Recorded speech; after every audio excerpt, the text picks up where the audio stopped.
Assalamualaikum, salam sejahtera dan salam Malaysia Madani. Saya Amira Hanani selaku wartawan anda pada hari ini. Hari ini saya bersiaran langsung di SMK Sultan Bahiyah bersempena dengan persiapan perkongsian amalan terbaik PDP Berkesan Guru Cemerlang Daerah Kota Star bagi tahun 2024. Tanpa melengahkan masa, jom kita saksikan persiapan yang ada pada hari ini.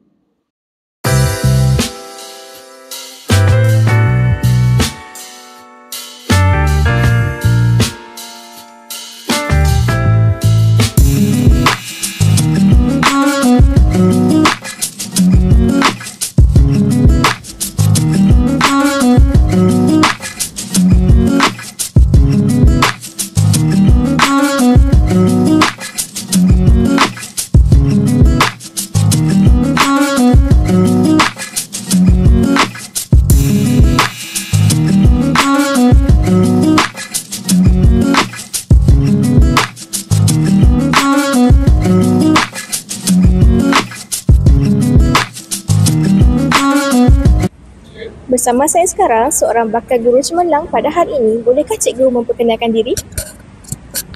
Okey, saya Cikgu Junaidah binti Ismail, Guru Bimbingan dan Kaunseling sepenuh masa dari SK Sultanah Asma. Baiklah cikgu, soalannya, apakah perasaan cikgu pada persiapan hari ini?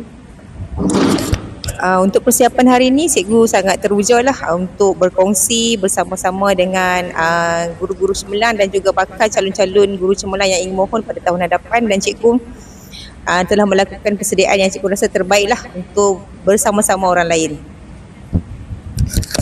Baiklah cikgu, terima kasih kerana meluangkan masa bersama kami.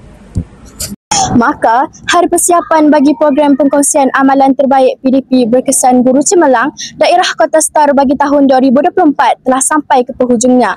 Sekian dari kami, Bahiyah TV, pencetus inovasi.